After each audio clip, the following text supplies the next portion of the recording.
McLaughlin and Audiophile should be introducing me, since they actually are here and I am not. I'm the visitor. But that said, Ken McLaughlin teaches here in English and Comp Lit, writing in Paris, paperwork, and all of us are in his deep debt for his work on Benjamin's Arcades, Audiophile, Plato's Invisible Cities, and then a book that is, I think, one of the half-dozen most important books in moral philosophy in the last 50 years, The Order of Evils, towards an ontology of morals, and with Ariella, The One State Condition. We should begin. Kevin. Thank you very much. So I have a handout that I think Trauda brought around, but don't look at it. I'll tell you when. I'll give you the cue.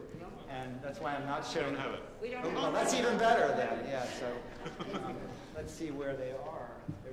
There should be about 70 of them somewhere. Voila. Okay. They're hidden. All right. Well, then we're going to have to. Here are some. I don't know what happened to them. Kevin, is it the same couple here? Yes, You're going to be close. I am. But I noticed this morning that it wasn't convenient for the people sitting near the back of the screen. Those of us who are on this side. The handouts that Tauda made. Yeah, okay. Well, it's fine. I'm not going to be talking about the text until the last third of my paper. But let me begin by thanking Audiophile for inviting me to, for giving me this interesting assignment. I did my best to try to interpret it in a way that allowed me to accomplish something. I'm not sure if that's what, if it corresponds to the charge. But I also did want to thank Adi for putting this together and bringing together such an interesting group of speakers and auditors. In what follows, I'll outline briefly. So the title of my talk is Raison d'État, or Reason of State, 3 political concepts. Although to tell the truth, it will be 2 political concepts and 1 non-concept. So in what follows, I will outline briefly 2 concepts of reason of state, the Hegelian and what might be called the Westphalian concepts, before exploring the possibility of a 3rd concept, or non-concept, suggested by the following statement by Paul Valéry in his 1924 essay, La Situation de Baudelaire. This is a quote from Valéry. Baudelaire's problem must have posed itself in these terms: how to be a great poet, but neither a Lamartine, nor a Hugo, nor a Musset. I do not say that this ambition was consciously formulated, but it must have been latent in Baudelaire's mind. It even constituted the essential Baudelaire. It was his reason of state, close quote. My remarks today will attempt to develop an approach to this suggestion of an aesthetic or a poetic reason of state, a suggestion that served as an important point of departure, as many of you know, for Walter Benjamin's interpretations of Baudelaire in his late work. In fact, if you look in the Arcades project in Convolute J, the very first convolute includes this quote from Baudelaire, from Valéry, and it's also prominent in the Some Motifs in Baudelaire essay. So this is the first concept. The word concept is formed by the Latin prefix con, meaning together, and the Latin verb capere, to take in or to hold. In the phenomenology of spirit or mind, Hegel stresses the dynamism of the conceptualizing activity of spirit or mind that he calls begreifendes Denken, grasping or conceptualizing thought, clutching thought, you might say. His delineation of this dynamic movement of conceptual or conceiving thought suggests a comparison to reading, specifically a reading that adheres to the doctrine of what Hegel calls the speculative proposition, the doctrine dictating that the scattered character of what is taken in or held together, what he calls the dispersal of content, by the concept, be bound and converted into the substance of spirit. And that's sort of a paraphrase of a sentence from the Phenomenology. Conceptual or grasping thought involves a reading of the speculative proposition, which can also be translated as the speculative sentence. It's the speculative Satz in German. Word for proposition and sentence is the same. And indeed, along the following grammatico-logical lines, this is a quote from the Phenomenology. No longer the predicate of a subject, content is rather substance, the essence and the concept of what is being said. Close quote from the Phenomenology. As reading becomes a state of self-consciousness, a little bit later on in the Phenomenology, in the formative process of overcoming the modern condition of self-estrangement, the speculative sentence bears the substance that allows the dispersed character of what is grasped to enter into individual and collective experience. In this manner, speculative reading enables the individual and the collective to become not merely worldly supports for spirit, but rather spiritual substance, that's a quote from Hegel, in the world. And the world, in turn, becomes a substantial place that can as such be integrated into experience by way of self-consciousness. This binding action of the subject in Hegel's philosophy is parallel to that of the state on a collective level, the political ordering of dispersed economic conditions. On the emergence of the collective self-consciousness, the political ordering of dispersed economic conditions at the level of the state. This first concept of reason of state, the speculative concept of reason of state, as I'll call it, this is the first concept of reason of state, the speculative concept, as I'll call it. It is to be contrasted to the second one, to which I will now turn, but before leaving the Hegelian concept, let me make the following observation. The conceptual or grasping comprehension of the world of the speculative subject, and in a sense, the speculative state, the dialectical process through which the state holds together the dispersed economic conditions of the polity, is made possible by a preliminary ability to be open. The ability to comprehend and grasp presupposes a capacity to be prehensile. I'll come back to this openness or prehensility of another concept or unconcept of reason of state in my remarks on Valéry at the end of the paper. I'm going to turn to the second concept. The Westphalian concept of reason of state is the iron fist of what Michel Foucault calls, quote, the governmentalization of the res publica, unquote, beginning in Europe during the late 16th century. Indeed, the phrase reason of state captures the pair of terms that are central to Foucault's inquiries and that are subject to what he calls two displacements in his work, from the pairs dominant ideology to knowledge power to government by the truth. In this sense, the truth that governs is the reason of state. Here is Foucault in his March 8, 1978 lecture, quote, "And since the Italians are always one step ahead of us, and of everyone, they're the first ones who defined reason of state. Botero, in a text from the late 16th century, writes the following," he quotes here from Botero, "The state is a firm domination of the people," close quote. Foucault goes on, "You see, no territorial definition of the state. It's not a territory.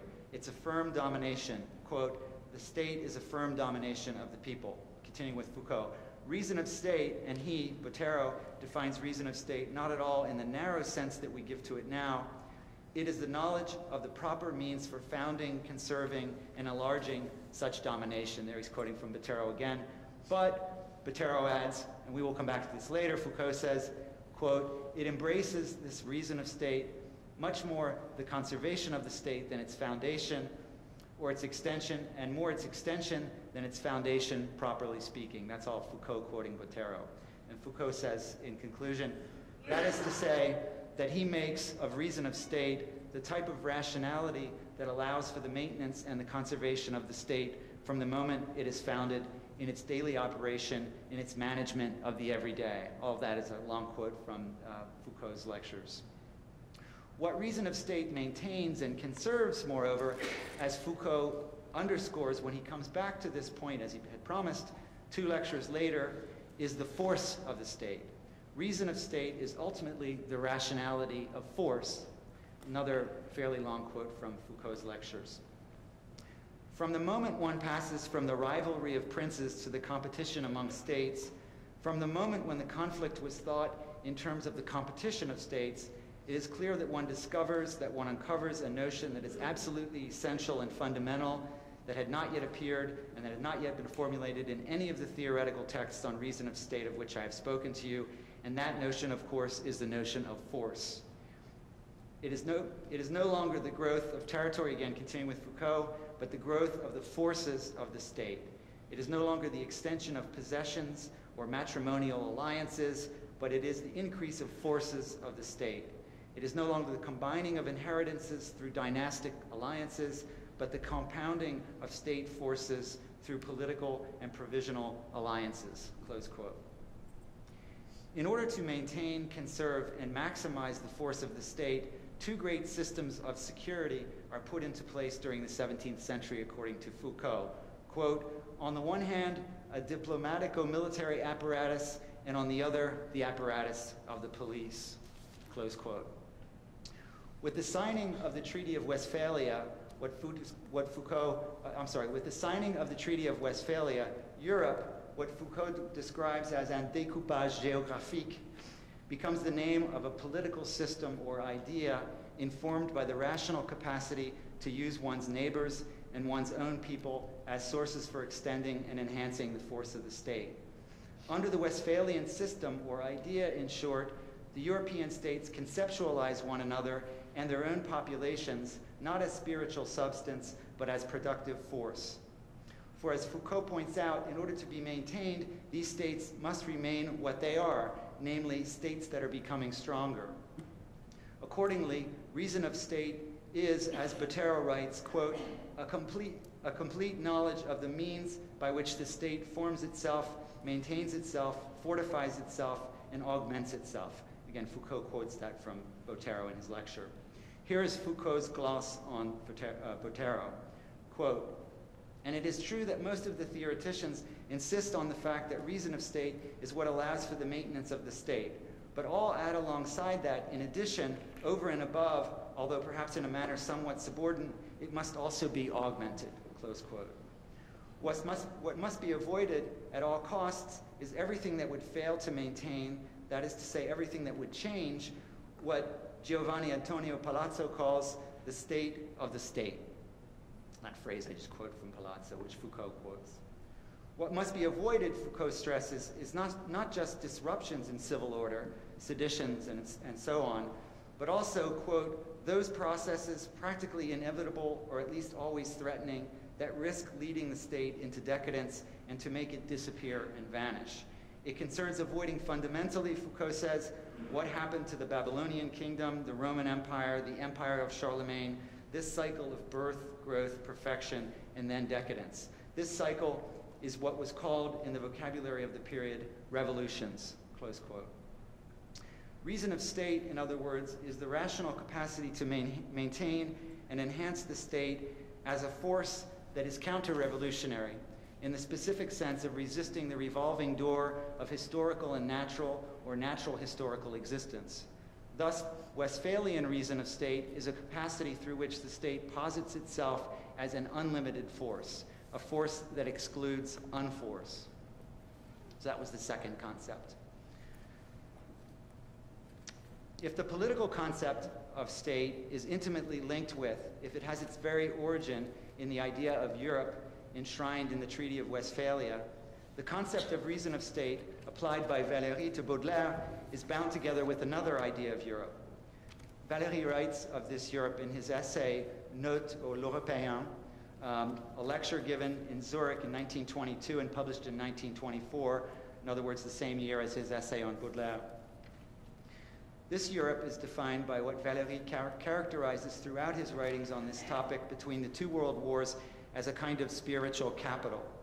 Some of you will be familiar with this from essays by Valéry, such as The Crisis of Spirit from 1919, The Politics of Spirit from 1932, or The Freedom of Spirit from 1939.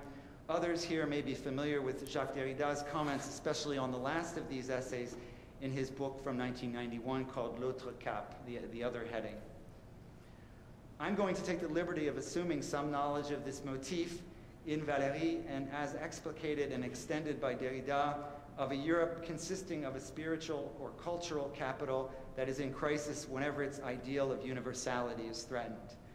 The spiritual crisis affecting Europe, according to Valéry, is expressed by the figure and by the word capital, that, as Derrida observes, quote, presupposes the reality of the thing, that is, material culture, and of course, but also human existence, close quote. And you'll notice here that this is in direct contrast to the Westphalian model on the exclusion of finitude from Europe, which will be key in what I have to say in what remains. Thus, Valéry's crisis of spirit begins with the following sentence, for example, by way of contrast with the Treaty of Westphalia, speaking here of Europe, quote, we others, civilizations, we know that we are mortal. That's how the essay begins. In order for, in Valéry's words, quote, the material of culture to be a capital, there must also be men who need and know how to use it, close quote. The ideal of Europe requires the existence, in other words, of Europeans. As Derrida underlines, ultimately for Valéry, of a feeling of universality, which is to say, a feeling of togetherness, a feeling of a we that is not subject to conceptual resolution in the sense of an aesthetic judgment in Kant. The reason of state to which such a feeling responds, it follows, would not be a political concept, and indeed not a concept at all, even though it would involve a certain political stance, as Hannah Arendt pointed out in her lectures on Kant's unwritten political philosophy, as she called it, which is to say his aesthetic theory. If Baudelaire is, as Valéry proposes, a European poet, he says, for example, with Baudelaire, who unlike other French poets has been translated into most of the European languages, and he also says elsewhere that with Baudelaire, quote, French poetry finally leaves the borders of the nation. So if Baudelaire is a European poet, Valéry's attribution of a reason of state to this European poet displaces this term out of the sphere of the political concept, indeed out of the sphere of the concept, into the non-conceptual space reserved by Kant for aesthetics. In this context, reason of state means the demand for a feeling of universality, an exposure to and an openness of a universal communicability that must be attributed, as Kant says, to all similarly constituted beings. This non-conceptual openness is what Kant calls universal communicability.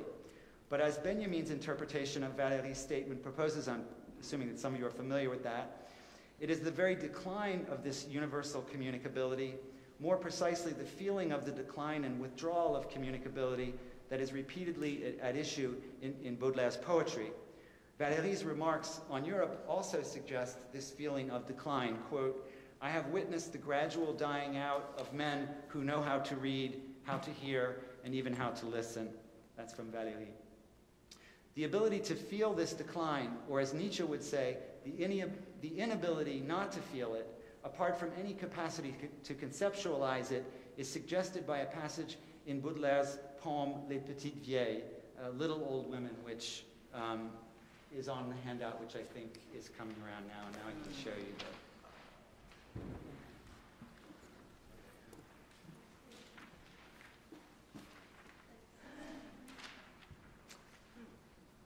So I'm going to begin as you get the text. The little old women of this poem are compared to the city of Paris. It might be worth recalling here, although I can't go into details, the extent to which Valéry's image of Europe developed in those essays to which I referred earlier amount to what he describes at one point as Europe is a gigantic city, he says. Paris, and perhaps Europe, is a city that seems to outlive itself. In the first section of the poem, the women bear the ancient history of the place, as well as the relics of outmoded fashion. Their purses, for example, embroidered with démodé rebuses. The old women also, I'm trying to give you a quick summary of the poem before we look at some of the key points here. The old women also merge with the cityscape of omnibuses earlier in the poem, and their eyes are, quote, potholes of stagnant water glistening in the night, close quote. The poet develops the link between the women and the history and actuality of Paris over the next two sections, while also alluding to the other verse and prose poems by Baudelaire that follow a similar pattern, in particular the Le Cygne, the swan, for example, but also Les Veuves, the widows, which have a similar structure, I think. In the fourth section of the poem, the poet apostrophizes the women and makes more explicit the relation of the poet to the women that was suggested by the evocative word to watch, in French, guetter, in the opening lines. And this is the first passage on the handout and on the screen. I'll just read the English, and a couple points I'm going to talk a little bit about the French. But I who watch over you tenderly from afar, my troubled eye should be on your uncertain steps, as if I were in fact your father. How fantastic. Unknown to you, I taste clandestine pleasures. I see your tyro passions blossom. I watch your days, dark or sunny, gone. My multifarious heart takes pleasure in all your vices. My soul shines with all your virtues. By way of its measured description of the poet's address, the poet's address works to exclude the sympathetic or lyrical identification of similar poems by Hugo, Lamartine, and Musset, from which it is setting itself apart here. There is no reciprocal engagement in this poem, only profit gained on the backs and, in fact, behind the backs of the old women. The intoxication of the first sections of the poem is in this sense moderated by the sobering confession of the decidedly unsympathetic and, you might say, alyrical pursuit described in section 4. Proust, in Contre Sainte-Beuve, cites this passage as an example of what he calls the cruelty of Baudelaire's poetry. This is a quote from Proust. It seems that he eternalizes with an extraordinary, unheard-of verbal force a sentiment that he forces himself not to feel at the moment he names it, close quote. Proust points to the feeling, instead, in Baudelaire, of a language drained of sentiment, the feeling of a citation and recitation of sentiment. The rhyme that closes the first quatrain of the poem's last section makes the connection to citation explicit. I think this is the second one. Let's see here. The other way. What did I do? So you wander. There it is. Okay. So you wander, stoical and uncomplaining, across the chaos of living cities, mothers with bleeding hearts, whores or saints, whose names were once cited by everyone. The phrase des vivantes cités in line 62, which comes after the caesura in the Alexandrine, and which is then rhymed by the word cited, has multiple effects. Linked with the existence of the old women, these living cities become collections of names to be cited and forgotten. Thus, the poet paradoxically memorializes an ephemeral element of city life by testifying to the ongoing existence of beings whose names have fallen out of use. But the echo of the rhyme also makes audible a sense of the anonymous mummification of these living beings as citations, as vivantes cités. This effect is reinforced by the enjambment in the poem, in fact, des vivantes cités mères. By suspending the semantic function of the rhymed phrase, the poem transforms the living city into citations affecting the poet.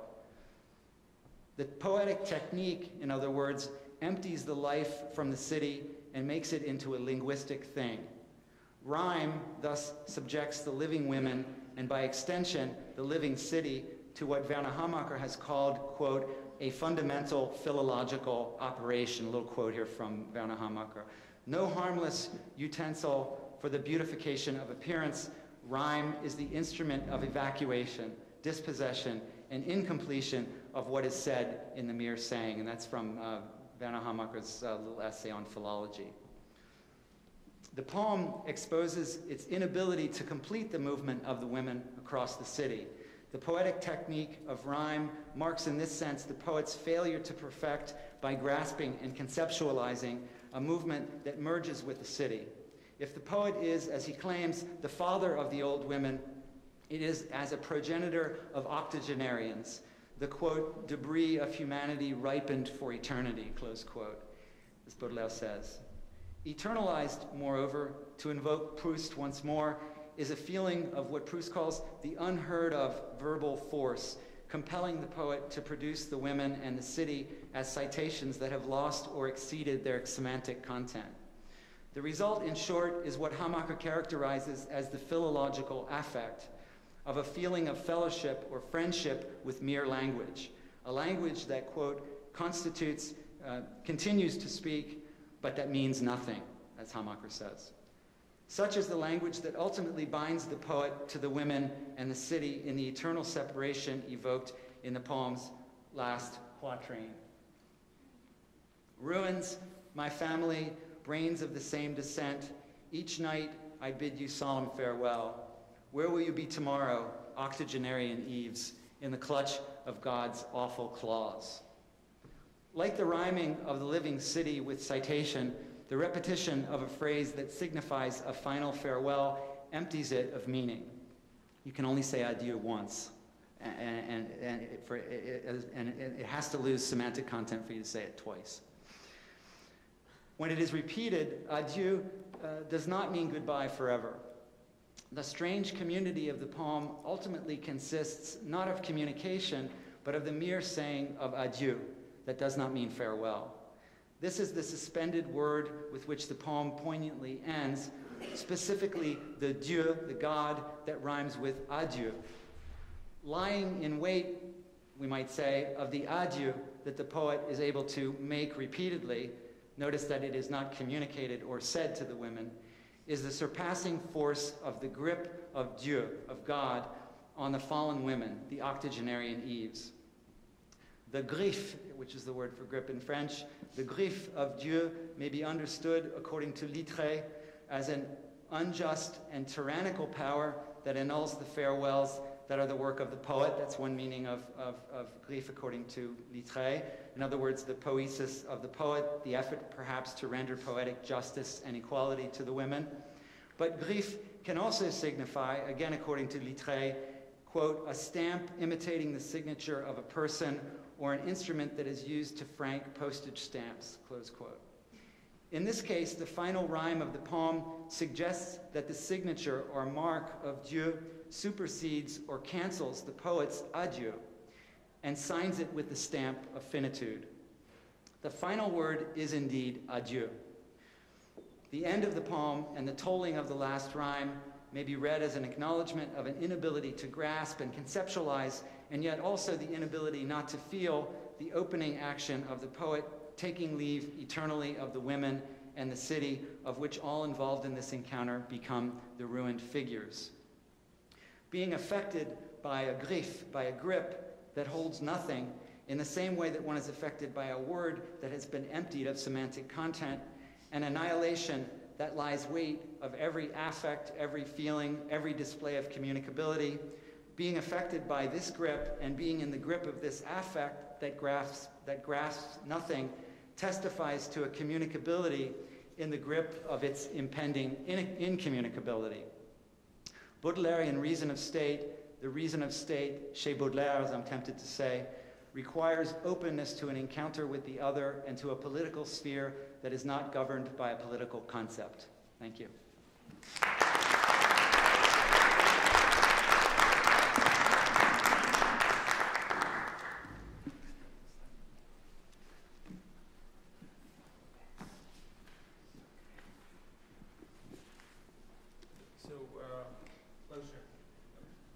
From the very beginning of this project, we said that we are welcoming multiple entries to the same concept. So I took the liberty of doing this on my own concept. This paper is a revision of a certain argument in my earlier paper, where I proposed a sharp distinction between concepts and terms. And what follows can be read as a long footnote to the other essay.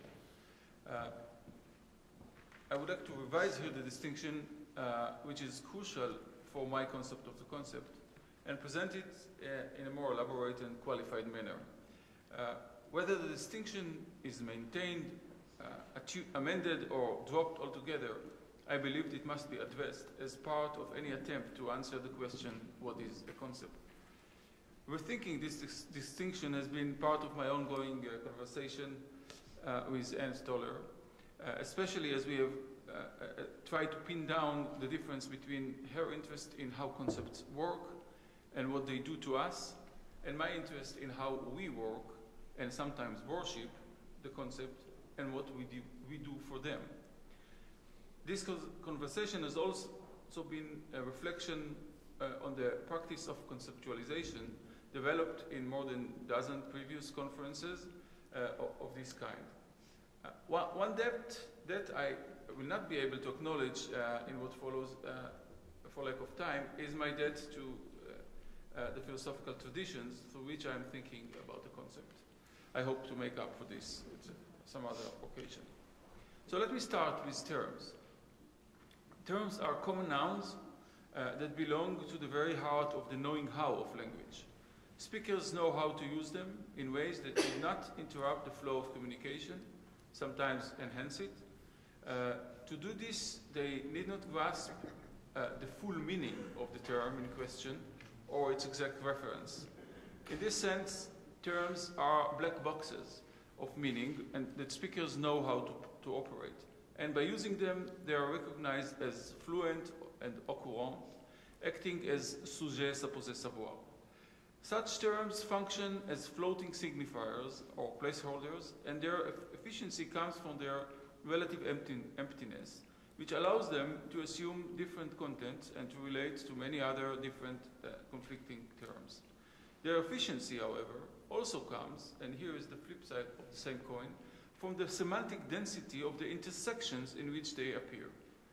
This flip side is due to the fact that terms are not only placeholders for the signifier's meaning and reference, they are common nouns with a specific status that have become operative in the regulation of discourse, playing a discernible role in specific discussions, theories, or investigations. I believe that when Foucault speaks about concepts in his analysis of discourse in the archaeology of knowledge, he had these discursive entities in mind. They function as discursive relays that exert certain control on the flow of statements and the exchange of speech acts.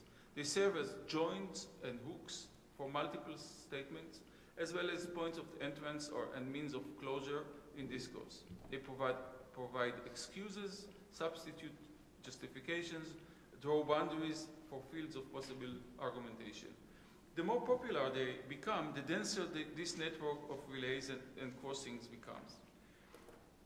They have a more or less stable cluster of associates with which they form more or less stable constellations.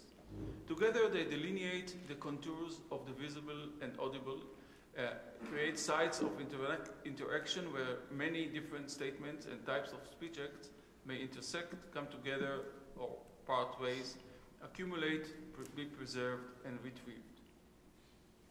Nouns become terms by being operative not only on the semantic but also on the discursive level of language. Which nouns are terms, how many of they are, how dense their dispersion is, how frequently and rarely they are invoked, these are characteristics of a discursive regime. A few terms might become discursive celebrities. It pays off to drop their names frequently, keep invoking them in conversation, and rely on their exchange value, as they seem to travel easily across discursive fields, usually together with many of their associates, and arouse attention wherever they land. Other terms, or some terms in different contexts, may turn out to be persona non grata, or party ruiners. As placeholders, they might indicate sites one wishes to avoid by all means. Whatever their specific role is, any attempt to nail terms down to something tangible, detailed, and solidly argued will affect their constellation, narrow down the spaces of their possible denotation and connotation, and affect their freedom of movement across discursive fields. Discursive conditions and rules, not their inner meanings, determine the role the terms play, the work they do, and how they can be operated. These rules may then be related to historical conditions, economic processes, and social stratification, to power and desire. When discursive practices are studied alongside non-discursive practices with which they are entangled, which they may make possible and by which they are exceeded, terms are understood as elements in the construction of a shared world, where a certain discourse operates, or several discourses operate and or operated in the past. At this moment, terms become even more opaque for the ones studying this world than they were for the people who use them. The objects they refer to are not thought for what they were, but merely as an aspect of their operation, and there seems to be no way back and no interest in going back from the terms and their discursive roles to the things they designated. This is the level of analysis in which many of us operate. As intellectual historians of concepts, anthropologists, linguists, critical theorists. In this framework, concepts are understood, as I've called here terms, in this framework, concepts are understood as terms, in the sense I gave them here. Terms are discursive devices and effects of the surface of discourse, and the discourse as that which a shared world and a whole spectrum of human experiences are constructed. Trying to use a kind of ontological epoche when first-order claims arise, describing things as they supposedly are, scholars tend to refrain from taking a position on what is X question, what is exactly an Oedipus complex, for example. They rather withdraw to a discursive plane, describing the discursive effects of the term, designating X, and the conditions for its operation. The ontological epoche is fragile, however. It is not easy to undo the desire for the real. Bracketing the ontological question only pushes it one step backward, to language and discourse and practices. When the question arises, what is discourse, after all? What are language games? What is difference? A real metamorphosis might occur. This is the moment in which terms may change into concepts. Concepts can come into being only when a what is question is asked, or implicitly asked, usually by interrupting the flow of communication, halting the operation of terms, or at least refusing to take their usage as sufficient for understanding their meaning and reference. Concepts emerge out of the labor required to answer a what is question by trying to grasp or capture, begriffen, the form, structure, essence, or truth of the thing in question, the thing to be conceptualized. This labor is a more or less elaborate linguistic performance.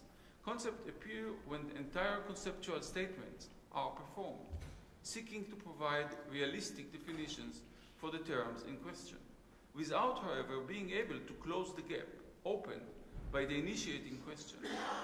When an answer is accepted as satisfactory, when meaning and reference are once again taken as evident, and their inherent indefiniteness and temporality are ignored, the concept is quickly ossified into a term, and the term resumes its circulation. A kind of traumatic memory of the ontic question must be retained for there to be a concept.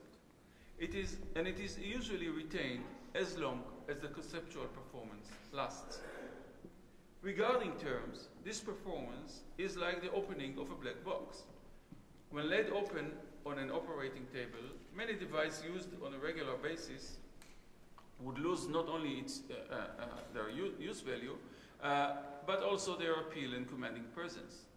For the person interested in using a device, it becomes nothing but a costly nuisance.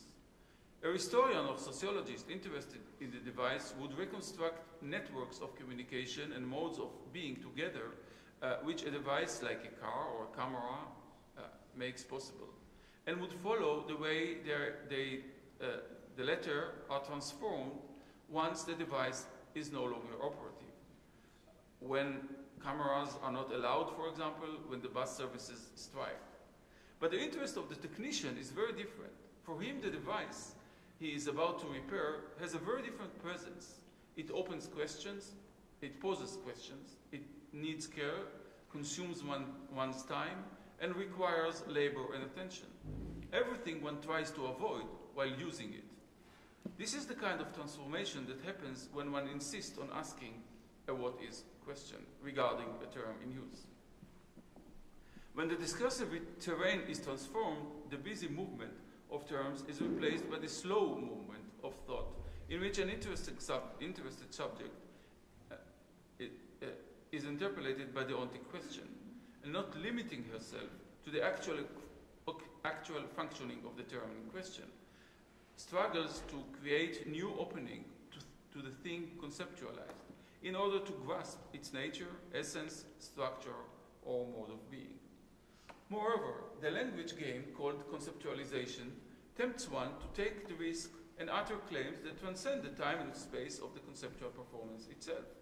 Hence, the conceptual performance consists of a double moment of transcendence, of the language and community that use the term, toward a world of things shared by the questioning subject and her addressees, and of the limited space and time of the conceptual performance toward the horizons of an indefinite conversation which many unexpected guests may join.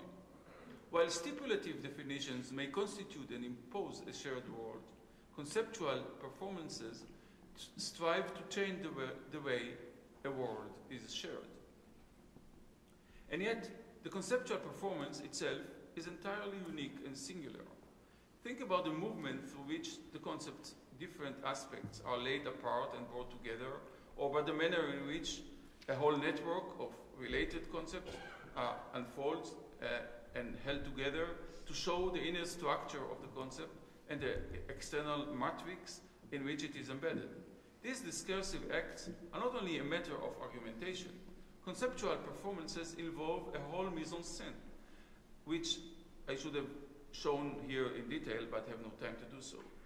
This mise en scène is achieved through the texts invoked, authors called upon, metaphors borrowed or invented, and other rhetorical means used to mark or conceal shortcuts in the argument, to speed or slow down its movement, from detailed observation to sweeping generalizations.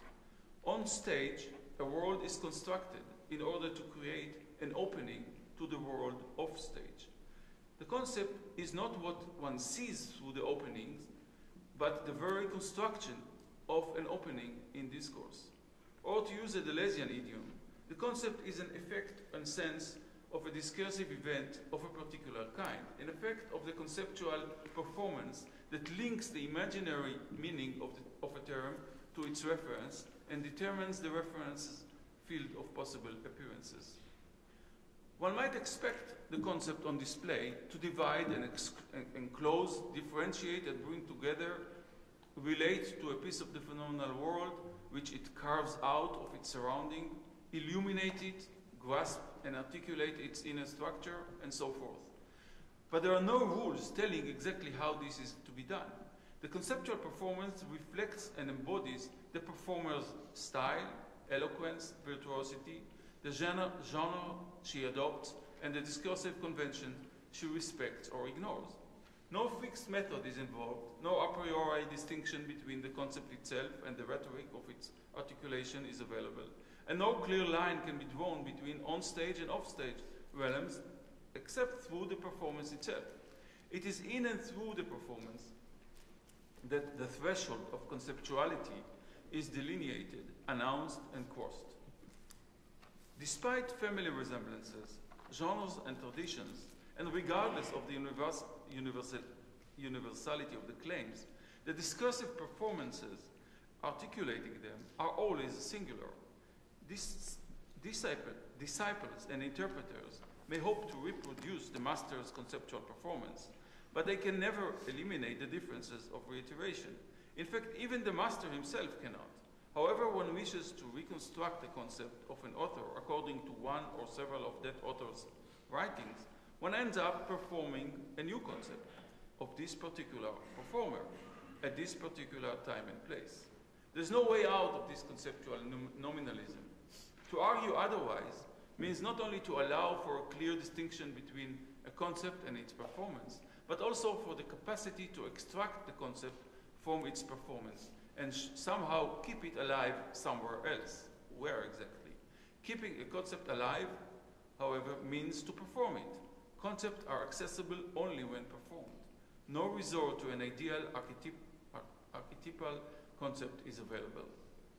A crucial aspect of the difference between concept and terms is the relation each discursive entity has to the being of the thing it signifies, designates, or refers to. In everyday flows of communication, one usually ignores the indefinite excess of the thingness of a thing in relation to its linguistic presence as the term's reference, as well as the indefinite excess of the meaning of a signifier in relation to the limited scope invoked by its current usage.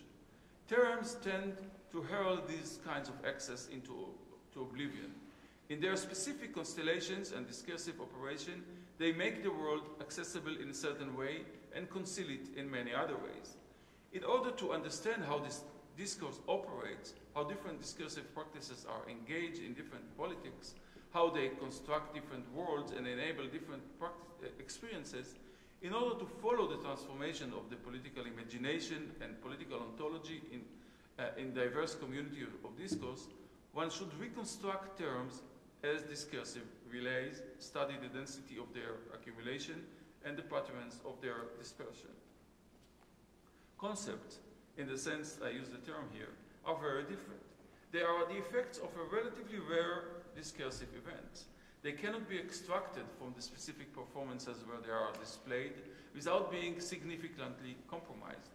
Concepts require that at least some of the mechanisms regulating the discursive activity be suspended, sometimes even dismantled. In the relatively short time of their eventuation, they are related to things, experience, and the world, while trying to trace this excess of being over its representation and of meaning over the significance congealed in the everyday usage of a term. Overcoming this excess may be their task and telos, but this telos cannot be achieved and presented as such in the performance itself. The concept's moment of rest, when it reaches the tranquility of the simple presence of a conceptualized thing, does not belong to the space and time of the performance. But there, on stage, attention to the excess of meaning over the signifier's usage and of the thingness or being over the designated referent must always be operative, guiding the movement of conceptualization, and it must be at the same time absorbed and recreated by this very movement.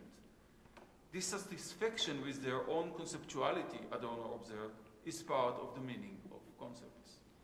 In other words, the closure of meaning and of the phenomenal world, phenomenal field where the concept is instantiated, is the goal of the conceptual performance, but its concrete achievement is ruptures. The desire to know what is X resides in these ruptures and turns them into sites of struggle. Unlike poetic language, or some of it at least, that also creates and finds shelter in those ruptures, the conceptual performance is not content to expose and announce failures. It lives through the struggle to overcome them. It is not entirely Sisyphean, however, because it takes pleasure in the performance, in the meticulous construction of a world on stage, the disciplined discursive moves, and the careful choice of metaphors geared toward capturing the essence or form or structure of something. The concept does not belong to the logic of identity, because it is always an effect of a performance whose singularity is imprinted on any of its universal statements, no matter how driven the ontic interest invested in the performance is by a desire for such an identity, and how well it is fed, this desire, by the images of such an identity. Yet, such ever-different singular performances are not geared to display singularity. They are rather the virtuosity of the performer. They are rather shaped by the attempt to say and share with others what it is to be for something. Toti on an eye. Whatever that thing is which one tries to conceptualize, it is something whose existence, mode of being, and temporality could be shared by many. And usually, the conceptual performance doesn't claim any privileged access to it, although some formal education and training may be required. At the same time, the temporality of the thing conceptualized is different from that of the performance itself, and incommensurable with it. Hence, the performance cannot preserve the identity of the essence it seeks to articulate. Once the concept is relocated from the realm of identical forms to that of singular performances, once identity is recognized as something imagined, projected, or dreamt through the performance, conceptual labor may resume, and the study of concept may take a new course. The door is open for a study of the styles, genres, traditions of conceptual performances, a kind of study which seems to be removed and strange to removed from and strange to the reconstruction and deconstruction of discursive formation and the networks of terms circulated through them. Speaking institutionally, while the latter studies belong to with intellectual history and the social sciences, the former may find shelter in literature departments. Conceptual performance may be driven, among other things, by a desire to be morphed and congealed into a circulating term. And a term in use may bear the traumatic traces of an inoperative concept, which the term once was. But during the span of the performance, much effort is invested in creating a hiatus between term circulating and the movement of the concept. Being attentive to this effort, the phenomenology of discourse I have presented so far yielded two opposing ideal types, two figures identified and distinguished by a series of contraries. Each of the contrary poles should be thought over as an abstraction of an extreme position on a certain continuum of discursive possibilities. And clearly, actual conceptual performances and the manifold ways to use terms are not perfect instantiations of one of these ideal types, and they do not replicate their respective forms. They are rather placed somewhere along the different continua stretched between these two extremes, and their position varies from one continuum to another. Closer observation would reveal deviations of all kinds. For example, when a new term is introduced, the question what is X and the effort to answer it in a more or less systematic way are necessary for the term's naturalization and circulation. There are ready-made, and here are some other examples, there are ready-made conceptual performances simulating some of the concept's openness to being in language. Some terms are attached to specific discursive performances and used without erasing traces of the networks to which they belong. In other cases, there is a back-and-forth movement between the term circulation and its suspension through questioning, etc., etc. I will not try to provide here a detailed typology of these hybrid cases, only to reflect briefly on two extreme cases, two special cases that deserve special attention in our context. The first is the case in which critical reconstruction of discursive constellations of terms exposes patterns of the discursive constructedness of experience. Referring to a key term as a family name for a whole group of associated proper nouns, one does not ask what is X, but rather how does X work. Clearly, this endeavor has the capacity to undermine the efficacy, regularity, and unreflective use of the terms in question. When the terms in question lose their referential value, that is, when one stops looking for what they are about and considers instead only how they are circulated, this critical discourse analysis merges with conceptual performance to the point of no distinction. To the question, what is X, that guides the letter, one must respond by a description of how that X works in discourse. For there is nothing but X, nothing to X but its discursive operation. The use of the term does not create any opening to the being of X that is not reducible to what X does as a signifier. This loss of interest in the referent is not an effect of a certain theory of the sign or a conception of the concept. It is rather the result of loss of faith, wholesale rejection of a certain paradigm, or a critical reflection on the thing conceptualized. This is what happens, for example, when an atheist studies the concept of God, when the question, what is race, is asked outside racist ideology, or when one does not accept the premises of psychoanalytic discourse and still explicates what is Oedipus complex. The concept, in this case, comes down to the pattern of dispersion, usages, grouping, divisions, redistribution of certain sets of related terms. So this is one case. A different case, no less important, is the case in which the being of the thing to be conceptualized is partly construed through the discourse that articulates it, and yet the thing cannot be reduced to the discursive operation of the terms associated with it. In other words, the discursive constructedness of the phenomenon in question does not exhaust its being. In this case, the analytics of discourse should be absorbed within the conceptual performance, shaping much of its movement without, however, determining it. This is the case, I think, with many or major social and political concepts: state, nation, war, violence, disaster, law, society, class, gender, sovereignty, markets, and so forth. All these concepts attest to the same relation between discursive constructedness and a reality that exceeds the discursive articulation of the concept in question. Thus, for example, the concept of the state must account for and deconstruct the various ways in which state apparatuses and political imagination related to the state are discursively constructed. But the conditions and effects of this constructedness, as well as other hitherto unspoken aspects of the state, are not exhausted by the usage of the state, and related terms in the history and present of state-related discourses. The state is at one and the same time more and less than what people say and do when they speak about it, when they speak to it in the name of the state, answering its call or questioning its authority or even its very existence. This more and less need not be anchored in any metaphysical substance. It may be nothing but the way a variety of statements coming from various discursive regimes are brought into relations, clash, integrated, or regulated.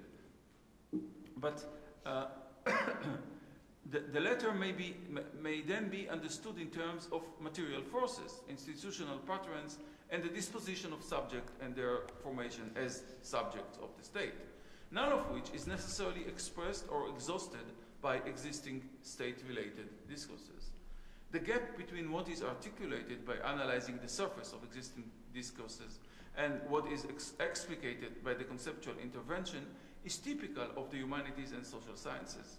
The explicit insistence on the existence or non-existence of this gap makes conceptual labor political, this very insistence. When this gap is denied or taken as self-evident, and one not only commits the political act of depoliticization, one also gives up conceptual labor itself. When the gap is accepted as self-evident, a political entity is fetishized. When the gap is denied, the political is reduced to the surface of discourse in a gesture that is but a version of the forgetfulness of being, the being of the political. Such being, given in and through conceptual performance, the conceptual performance comes to light when everyday political discourse, as well as theoretical discourse, is rendered inoperative. At this moment, being appears not as that which is such and such, according to this or that political or theoretical discourse, but as the always contingent, historically conditioned condition for postulating something as that which is such and such. At the same time, however, grasping this conditioning means that that which is such assumes the form of that which could be otherwise. Being, in this case, means being potentially different. When it reaches this moment, when this moment is exposed and shared with others in a public performance of the concept, conceptual labor reaches the height of its political efficacy, and it doesn't matter which concept is at stake. Clearly, conceptual performances are political before and without reaching this moment. They are political by virtue of the terms they are taking out of circulation, and even more so by the very resistance to the imperative to circulate in order to exchange, and to exchange in order to circulate. This resistance is familiar from the field of performing art, to which I think we belong, where artists refuse to videotape or record their performances and resist the temptation to circulate replica of their works and render then these performances marketable objects. For conceptual performances, the analogy wouldn't necessarily mean a resistance to publish, although it can maybe this too, but a resistance to impose on the written performance or the oral performance the criteria of the marketable text. Our conferences and the lexical project as a whole are first and foremost an attempt to create, for me at least, an attempt to create conditions for thoughtful conceptual performances that are relatively free from the imperative to circulate. The model itself spreads in rhizomatous manner, but the thinking it shelters needs perpetual reenactment.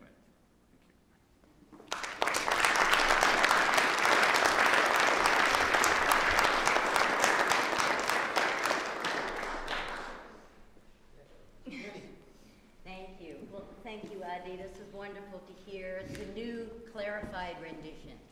And so much of it I agree with, and I thought it might be useful just to, even if this is not the direction we end up going in, to clarify some of this conversation that's been virtual, that Adi and I have been having about this issue, because there's so much of it I agree with. Adi talks about conceptual labor, I talk about concept work, both of these as being both political practices, political spaces whose potentialities can't be determined in advance.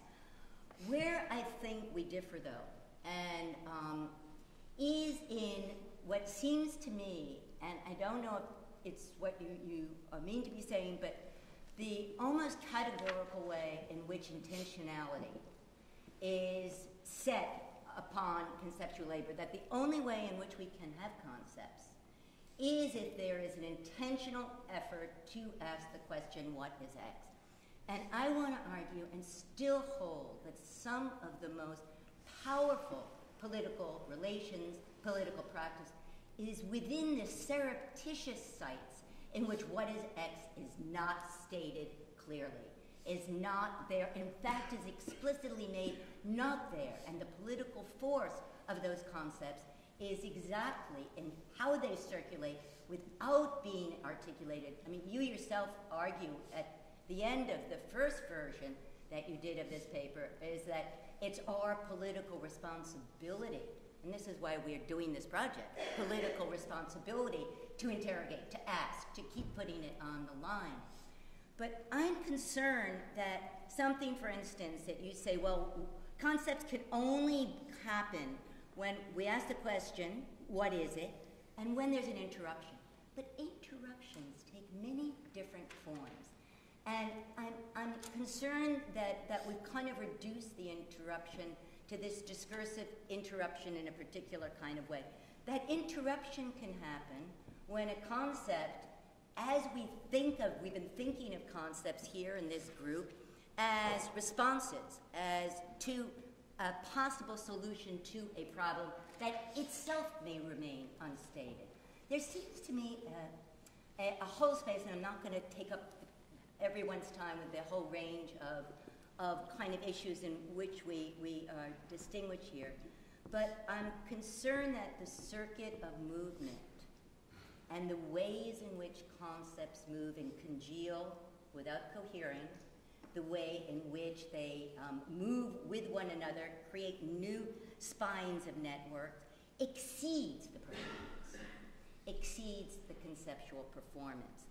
and that there are appropriations, that the interruption can happen, again, without that explicit intention, and that the event is possible without it being a discursive event when there is a breach of the self-evident, which is Foucault's definition of an event, which happens within common sense, which is implicit and unarticulated, and sometimes, as Raymond Williams would argue, beyond semantic availability.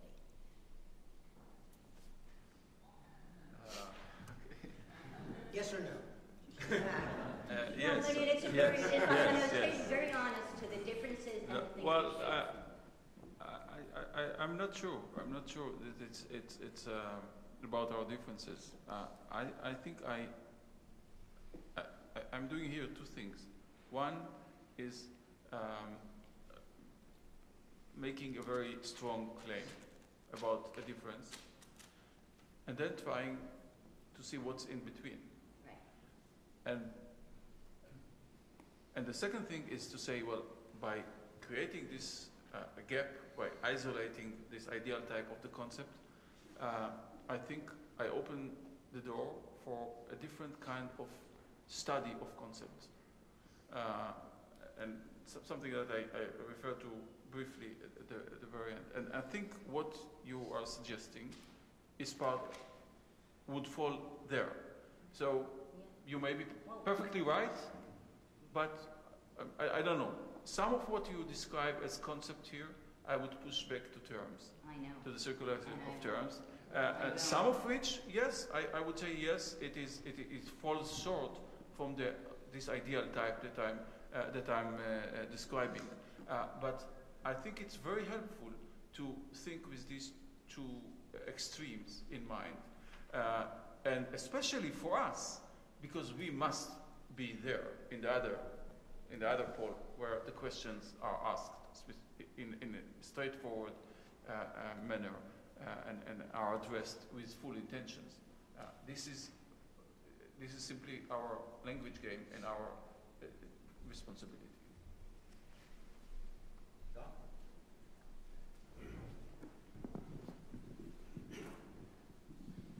So this question is a bit of a harebrained effort to ask both of you to imagine the place of the aesthetic in your two presentations. It seemed to me that one way of getting at what might be distinctively different between the two approaches to the concept might be to ask about the position of the drama, performance as the staging of the concept and the bringing before us on stage of the concept in its arresting of circulation on one side, and then on the other side, the sorts of poetic effects that are associated with rhyme, that are associated with meter that Kevin was bringing in. In Kevin's case, very explicitly, you associated this with the Kantian moment in which the aesthetic has a specific relation to non-conceptuality.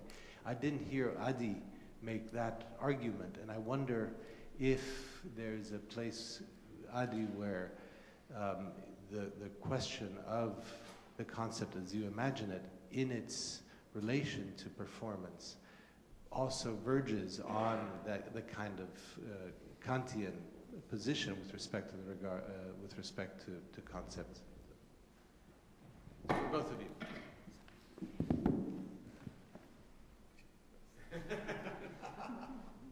I'm not sure I can answer that question, but I will say that I guess as a way of continuing the thought, that I was interested in trying to carry out the assignment that Adi gave to us, that to a certain extent there's a tradition of thinking politically that, as you suggest, Jacques, specifically has to do with something that's not conceptual, right? And so to the extent that aesthetics as a field in the 18th century after Kant opens up a discourse of the non-conceptual, of resistance to conceptuality, and to the extent that that discourse also has a political theoretical tradition that emerges out of it. I didn't talk about that. That was an assumption. It seemed to me that talking about the way in which a certain idea of politics is not conceptual and resists the concept is something that organizes the way some of us study literature in the university. And so to the extent that there's a politics involved in that way of studying literature, it seemed to me that critics, literary critics like Valéry and Benjamin, writing in the 20s, are thinking about the reason of state and the question of the political sphere in ways that lead them to read Baudelaire and others as, well, the shorthand would be sort of resisting and deconstructing the concept, I guess, so that this politics excludes all conceptuality. So that's, I don't know if that really answers your question, but that maybe clarifies a little bit, at least the effort that I was undertaking here, which was in a certain sense a disciplinary response to the question of political concepts. I'm not sure I fully understood your question, so I'll try to say something, maybe it will catch something of what you said. And it follows what Kevin said about the resistance to the conceptual. My assumption is that conceptualization is always confronting the resistance to the conceptual. The reality in which we live, if we think about it, at the moment of thinking, we confront this resistance always, and the conceptual performance is an attempt to overcome this, and it is, as I said, it is a Sisyphean attempt. There is always failure at the end, because I think Hegel understood it perfectly well. Only Geist, when understood as the entirety of history and beyond history, can accomplish the work. There is no moment of rest. So failure is always there. So one way is to show the failures, to expose them again and again, and I think that this can be at the level of terms. This could be at the level of conceptual works. But I think there is a place. It's not the only place. It's not the only thing we should do. It takes perhaps no privilege on other activities, but there is a place for the struggle to overcome the non-conceptual. And I think that we can, and this is something I'm not going to argue now, but there is an argument to be made for choosing this particular practice at this particular moment. This is a political argument, intellectual political argument. But it assumes everything you said about, I mean, I think that I think about the concept as a Kantian idea, in fact. But I don't want to leave it to the sublime. Michael? My question was actually very similar to Jacques, but it came from my feeling that I didn't quite control the difference being articulated between Anne and Adi. And the first way to answer that, to ask my question, would be whether or to what extent your language of the performative, in fact, closes some of the difference between closes the difference between your two positions in terms of Anne's question about the conceptual. In other words, whether the performative dimension, which I'm more comfortable with than the term of the stage, I think there's an interesting difference there. But whether the performative, in fact, produces a certain kind of conceptuality without intentionality, which is a kind of aesthetic exercise in the way that Adorno, I mean, Adorno is very passionate about this. I'm thinking specifically of of an essay to which he gives the French title, Vers une musique informelle, right, where he talks about the utopian dimensions of aesthetic practice in terms of riddle character and the unintentional. Again, I agree. In the performance, there is always more than you intend to put there. But then it's the spectator who reiterate the performance, who tries to balance, to see, what was left out, what was, where the resistance to the concept persists in the performance itself, to speak the unsaid of the performance. But there's another performance. It's the performance of the spectator who's trying to explicate this aesthetic dimension. So but the question, for me, the crucial question is whether the ontological question is kept open. This is the crucial question. Whether ontological question, or ontic question maybe, not what is being, but what is political, what is state, what is violence. If these are kept open, they may not be asked explicitly. So maybe not, I don't know. But there must be open there, and there must be a political interest, an ontic interest in the thing that is beyond language. To make sure we understand, the ontic question, the answer to the question of that, what is, that's what characterizes terms from your point of view. No, they are concepts. Bonnie.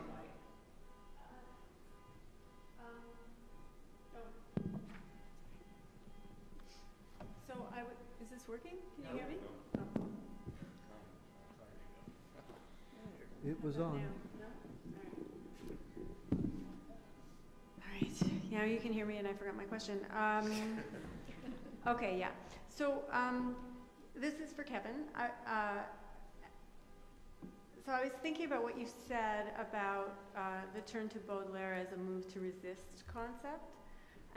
But I was thinking, looking over the passages that you shared with us, that there was, and maybe this was part of your intention, I'm not sure, that a concept emerged from this material, and it was one that moved beyond the not very celebrity concept of raison d'etat, to borrow from Adi. That concept has a history that makes it non-celebrity right now. And the concept that emerged from this material that you gave us was the sort of double and related concept of city and citation. And you stopped on that for a while. And I was really interested in it. I'm really interested in how there's this identification of the bodies of old women with the potholes of the streets, that kind of urbanization of the mortal body and the mortalization of the civic or urban body.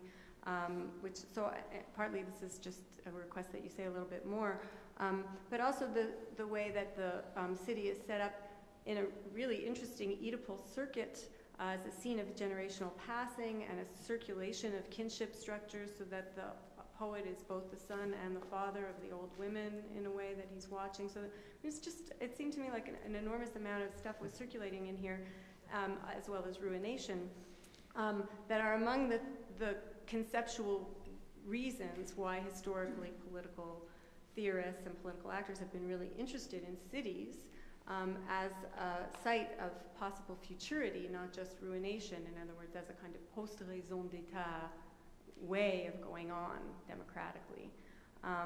Sometimes that's affiliated with cosmopolitanism. Sometimes, as in Derrida, it's affiliated with the droit de cité rather than the raison de cité instead of raison d'etat. I felt like there are all of these citational reasons that I just listed in a very compressed way to be really interested in a not yet citational city. And I wondered if that was partly at work in your staging a move to the city by way of Baudelaire out of raison d'etat. And if there's anything right in any of that, then it's not ultimately just a resistance of concept, but an emergent concept maybe that comes out of that encounter. So I don't know if you would accept that or not. Yeah, I mean, obviously the passage that you're referring to has other things going on in it, many things going on in it. I think you touched on one of the main ones that I didn't say anything about. But I did that so that I could focus on one thing that I think is going on there that is not specifically and precisely not conceptual in terms of the figurative undoing of the content that it is presupposed by the concept of the concept, right? So that the rhyming of city with cité, with citation, as an act of semantic evacuation leaves, language without content, language without semantic stuff. And to the extent that that seems emphasized in the passage, it seemed to me that it was precisely that annihilation of content on the level of the rhyme that corresponded to the rejection of conceptual resolution in the politics that are always implied whenever we're talking about cities, so that the city becomes a kind of figure for asemantic language affecting the poet. And I guess my question was if that's specifically a way of trying to resist the grip of the concept by introducing this other grip, then it seemed to me that there was a kind of assertion in that, very negating assertion, very destructive assertion in some ways of the women as what we would usually think of as living beings with whom one could identify and sympathize. And I think this happens, I emphasize that particular dimension of this passage, but I think it happens throughout Baudelaire. There are these scenes. Other things are happening too, but it seemed to me that, my hook here had to do with the extent to which the concept is the thing that grips, that grabs. So it was kind of again, maybe it's people who study literature think this way a little bit. So someone asks me to do something on the concept, I think, well, what's a concept? And I think of Hegel, and I think the word begreifen for me, more than the word concept, contains this sense of containing. And then I think, well, that Baudelaire poem that ends with the griffe de Dieu, how do we read that? And it seems to me we read it not as specifically not a concept, as an interruption, perhaps in a conceptual resolution, in a poetry, in a poetic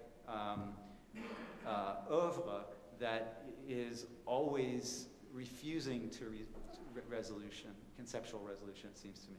These are not incompatible. No, I'm not really taking issue with you. I'm just saying that I think that one could read this passage, especially if you go the Oedipal route. Oedipalization is always a good policy if you want to conceptualize, I think.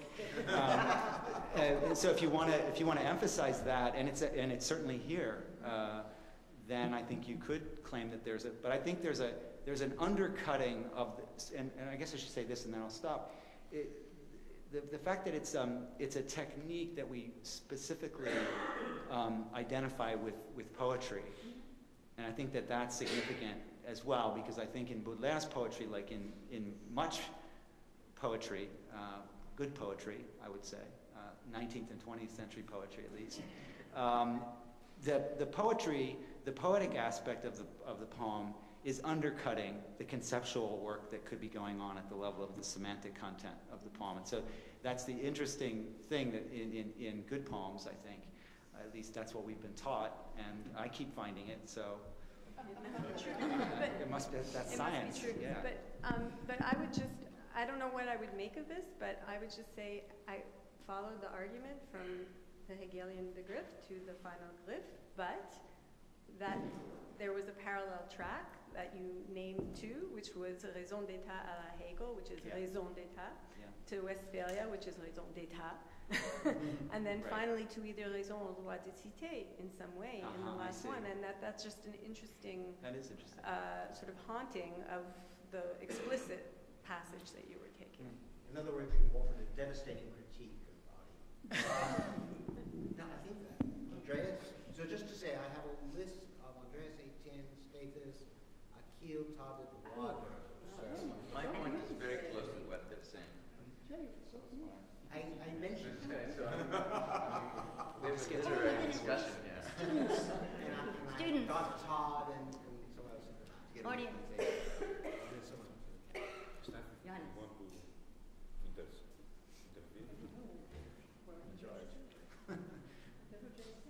Jay, I see my question to the stateless people over there. Okay. Yeah, absolutely. Then Todd, and then there's a young lady in orange at the back after you. Sure. So, Let Todd, Todd, I kind of wanted to return to stand up so we can hear at least. to Jacques' question a little bit and push the question of the tension between the conceptual and the aesthetic. And so I wanted to ask Adi, especially against the background of the issue of the concept in Hegel, is there anything for you that the concept can't do? In order to kind of flesh out what the concept is for you, is there any? What it's supposed to do, in principle. Well, It cannot grasp the real. It is supposed to say what is X, and it never says it properly. This is the limit of our language and understanding capacity. This is the limit of the concept. There is no So- X. That's why it's X. No, there is X, but we don't know what it is. It's only XY. Wouldn't that then motivate the aesthetic domain as being a kind of necessary supplement to the conceptual, and not simply the conceptual is the kind of continual reappropriation of that excess? That's Well, maybe depending what you mean by supplement. It can be what is left over after we deconstruct the attempt to grasp what is X, and we see where it fails, and then it's just a show. We are left with the show. It can be an instrument in achieving the grasp on the real. It can be some ornament. It can be all these things. I don't think that there is one role that can be stated in advance for conceptual performances. I really think they are singular. I really think that if you look carefully at the way all the authors that we know do this, not how they write, this is something else, but how they write when they ask what is X, when they are really concentrating on the question, we would see that there's so many differences. Maybe we can group them, but still there will be differences of style and virtuosity and all this. So in order to see this, we must think aesthetically, of course. But I don't think that we can say in advance that the aesthetic moment is all that is left, or that the aesthetic moment is always the aesthetic dimension is in any way I don't know, necessary for the analysis. Maybe not. I really don't know. I mean, I don't have a procedure from which to derive an answer to the question. There's a young lady there in an orange sweater. Thank you. I'm sorry. I was hoping that we could just go Stand back up. to... Oh, hi. Thanks, everyone, for such a great day. And I hope this is coherent, given that I'm tired, as I'm sure you all are. But I'm hoping we can go back to the poem with respect to this question about the concepts and whether or not the last stanza of the Baudelaire poem is emptied out of the conceptual. In that, I'm wondering if I really enjoyed the whole presentation, and when I think of this question about city and citation that someone just brought up. I wonder if we can hear in the same way we hear the city as the city and citation in the French. If we also hear in the line, the very last line, autrefois, like if we hear both time past, olden times, like, but also other faith, right? So I mean, could we read? And I'm also wondering about the final adieu, the question of ending with this goodbye, and then the return of the capitalized notion of God, and if, in a sense, this could be a kind of Baudelaire trying to reassert some kind of sacred or marvelous or maybe transcendent in a modern time in which that is kind of gone and in rubble and in flux. And I also, I think this moment here with the griffe is really interesting, but it's also, it seems to be, if one could read it as also not just the kind of grasping that we associate with a kind of German word for concept, but it's under the weight of a grip. I mean, it's really a difficult metaphor to kind of picture. So, without having the whole poem here, of course, it's hard to make any grand or bold points about it. But I wondered if you can take a I'm curious to hear what you would have to say about those three moments. If, in a way, there's actually a kind of desperate articulation for some kind of concept, even a transcendent one, or a sacred, or a poet, capital P, rather than a text that is where we're in kind of a circular play of meaning. Thanks.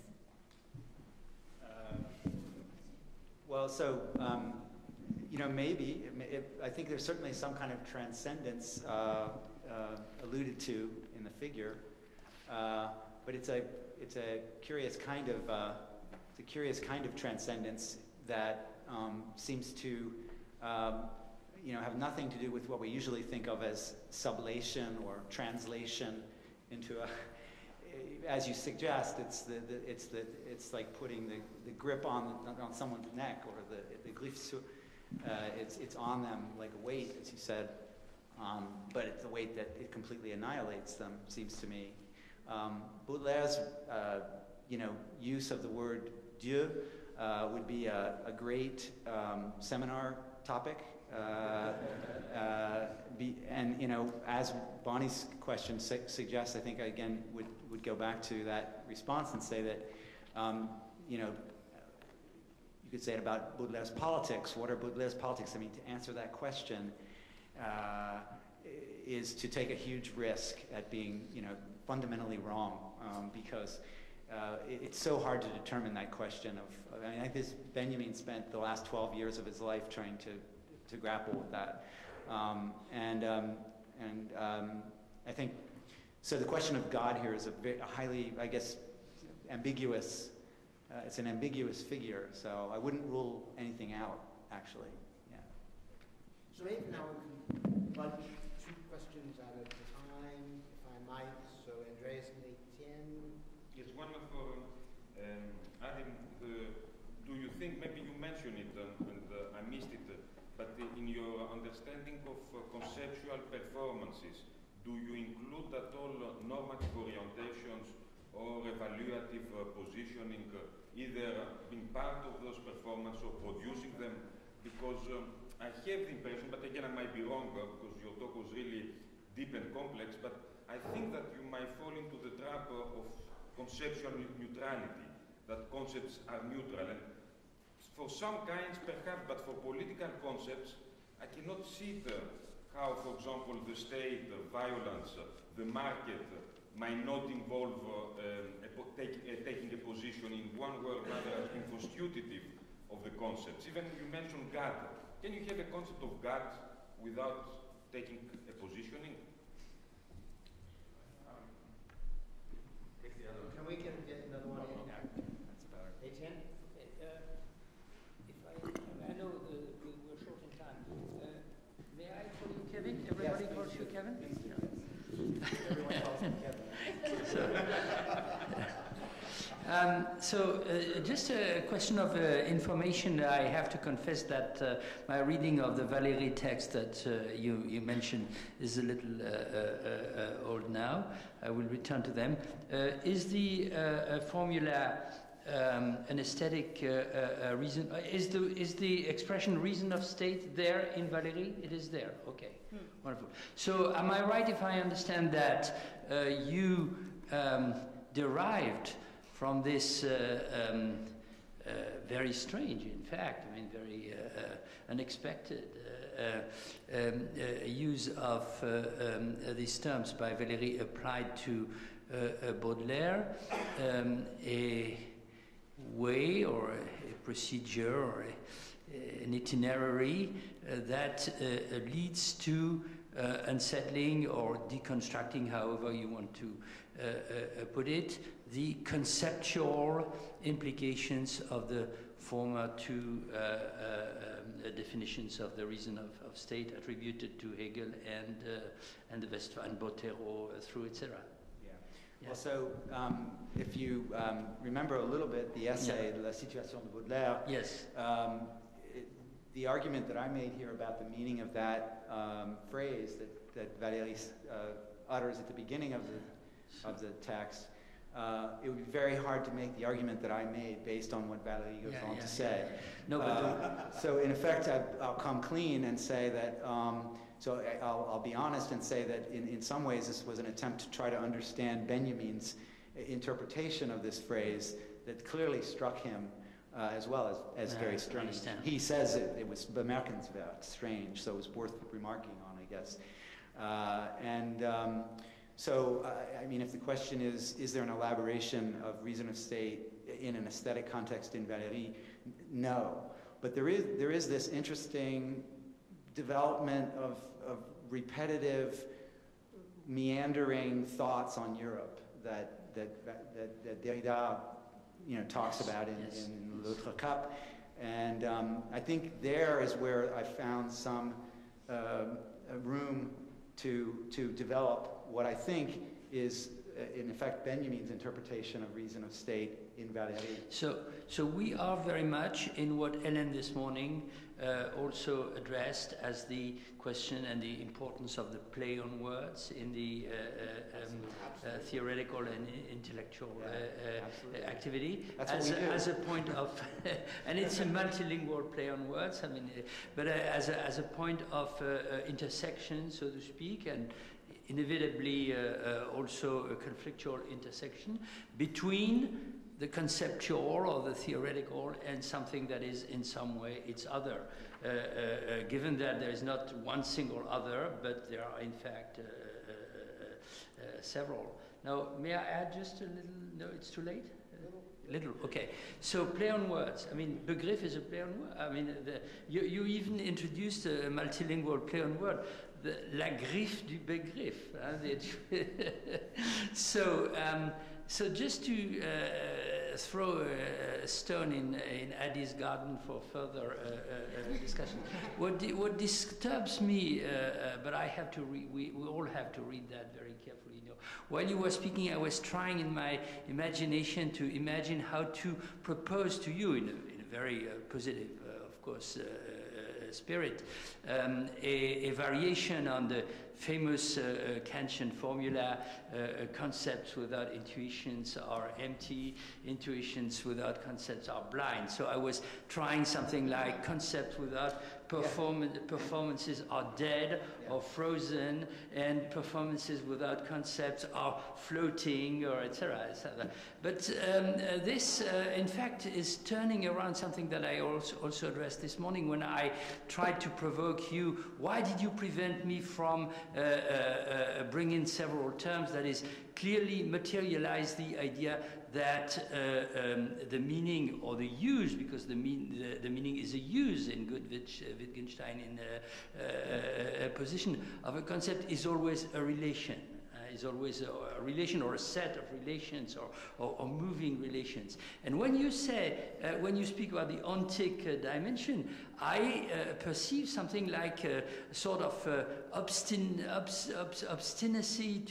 to stick to the classical Aristotelian first, and a Stoic representation of the concept, which is still the Aristotelian, because the terms are the starting point. So you can add as many relations as you want after that, and they come from, of course, uses, interactions, as Anne would say, circulations, performances. But what remains, not, of course, as a final solution, you beautifully explained that it's a work in progress permanently, but it's that it has to be attached to a term. And when I hear that, of course, with the spirit of contradiction, although I'm not very much a Deleuzian myself, I'm tempted to say, please, rhizomes, relations, interactions, crossroads, etc., etc. And that also has to do with the Begriff and the Begreifen, because at the root of the this image, it's an image, of course, as you know, and Kevin mentioned it, is the idea of capere. So, but that comes, as we all know, from a doctrine that the Stoics had, the ancient had proposed, and which is still there in the three syntheses of Kant, etc., which has to do with, and still there in Althusser's insistence on the idea that there are modes of appropriation, aesthetic appropriation, conceptual appropriations, namely the idea that there's something to be seized. Begreifen, there's something to be seized, and you have to do it several times, because you first have to seize, and the second you have to secure your grip on what you have seized, and third you have to reflect on this seizure in order to give it precisely an ideal or notional form. So in the other, in that kind, which is intuition or Kant or something like that, is bound to remain subjected or subordinated. If it is not, the concept will explode, etc. So we need a different type of schematism, I'm afraid, to bring the relational dimension more centrally to our attention. So first, to Andreas, for me, it's taken for granted that statements of this kind of conceptual statements are always already political and moral. So you are taking a moral position because you are performing something which is already morally loaded, or depending on the issue, and politically loaded. Because it is an intervention. But the moral content and the political content are not necessarily derived from your answer to the question, what is X? They may come from different relations between the performance and the situation. So I can have well, it's too late for an example, but I can bring you many examples. So it's always there, but it's not determined by the answer to the question, what is X? But if you can isolate, if you can isolate the answer from the performance as a whole, in this sense, it is determined by the performance as a whole. And to Etienne, this rhizomatic aspect of the concept was something that was I discussed, I think at some length in the paper to which I referred. I assume this is always rhizomatic, and that, and I think I used the word network several times in the paper, both in relation to terms and in relation to the concept. But the operation itself is it exactly as you described, with all the performance of your hands and etc. Try, yeah, but this is something that we try to do, or at least we perform. We speak as if we have done it already, I will take advantage of one thing that Kevin said before, and forgive me if this is he said, I know something about good poems, right? It's a good poem, or it's a good poetry. Obviously, Kevin has a concept of poetry, if he speaks about good poetry, obviously. And poetry is with all, concept is all these relations. Not necessarily. That's a longer conversation. Poetry is not necessarily. He has a concept of goodness. Or at least goodness, well, maybe. No, I thought this is how I if not, then there is, maybe it's really a long conversation. I mean, in order to.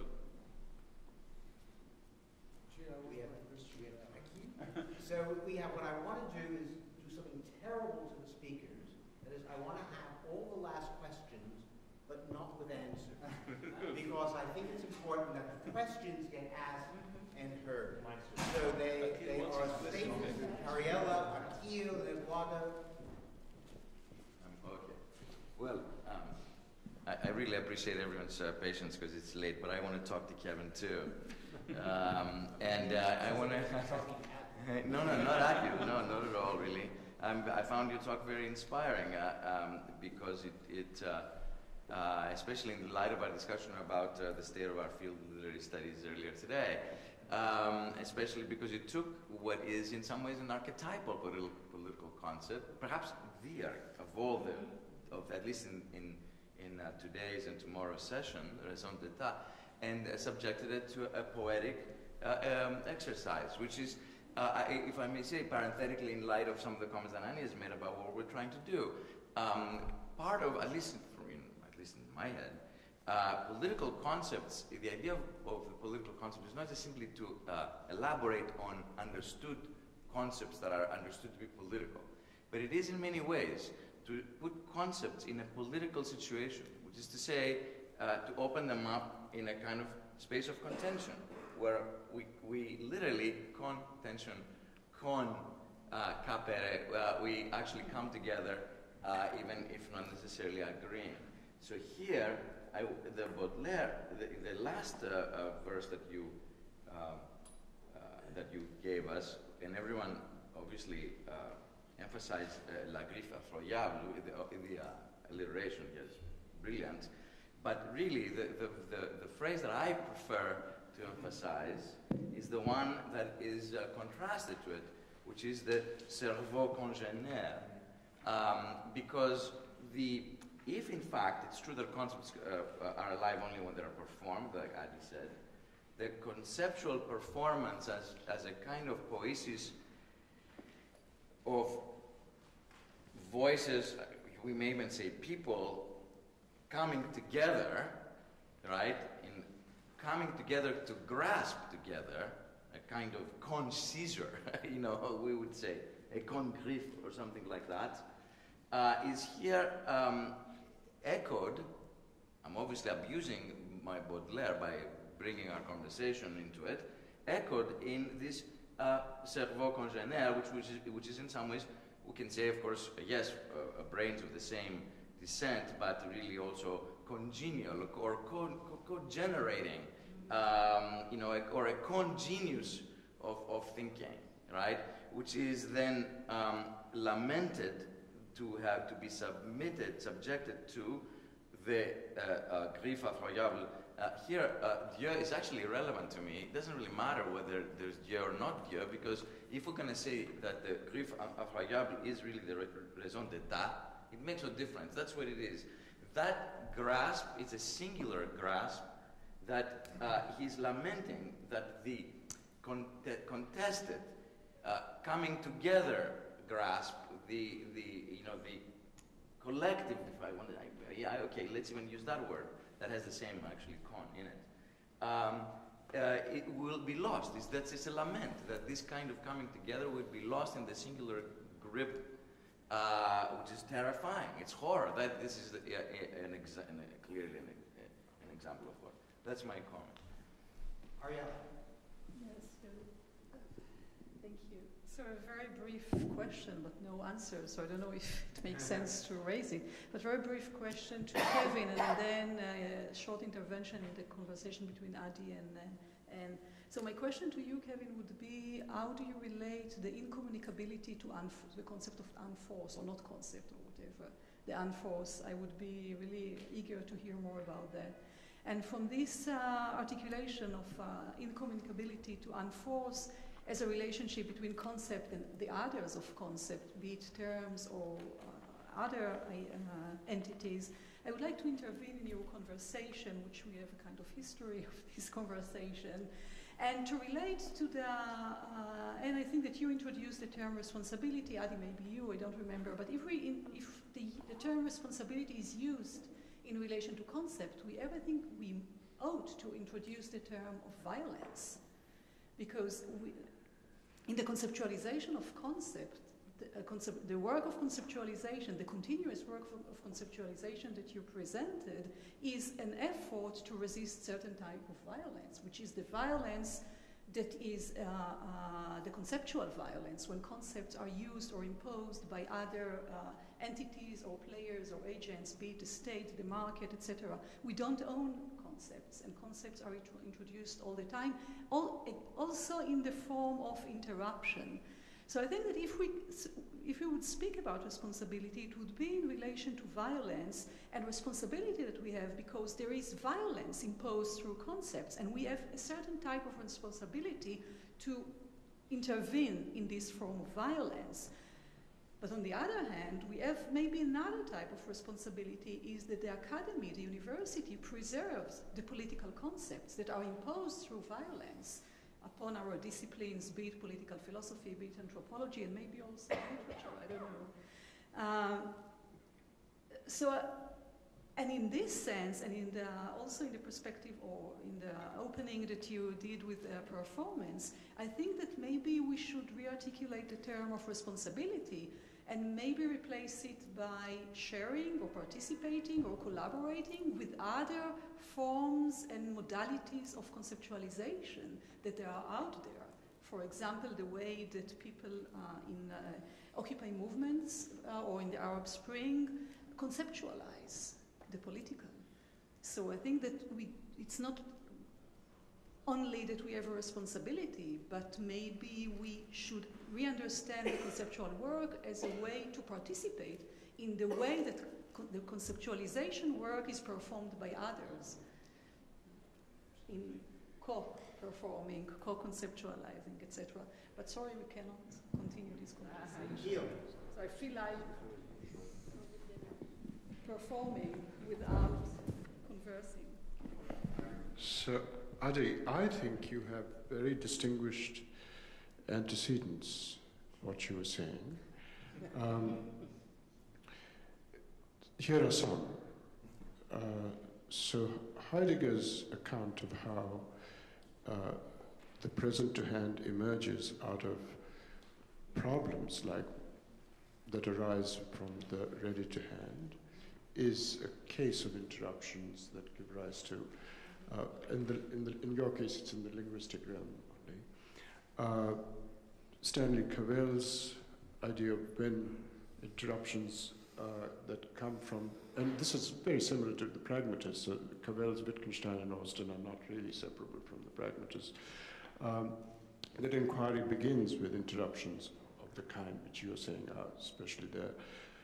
These are real antecedents to some of the things you were saying. In Nietzsche's early essay, Truth and Lie, in the extramoral sense, he makes the point you're making that the ontic or the ontological is just in a different realm from the conceptual. I mean, he also has the sensory, which is a third thing, but that bridging is impossible, he says, in much the same way you say you can't get a complete hold of it. So the real thing that you have brought, I mean, you brought a lot of clarity to it by focusing it steadfastly on the distinction between concepts and terms.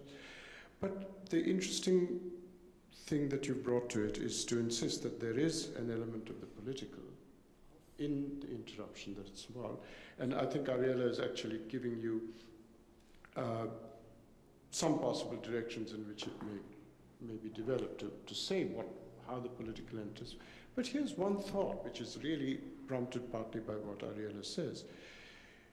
So much of what gets answered is said to be by the expert. Right? That's the thing that is, I mean, what you were calling violence is really a very detached and lofty kind of violence, right? It's the violence of the expert.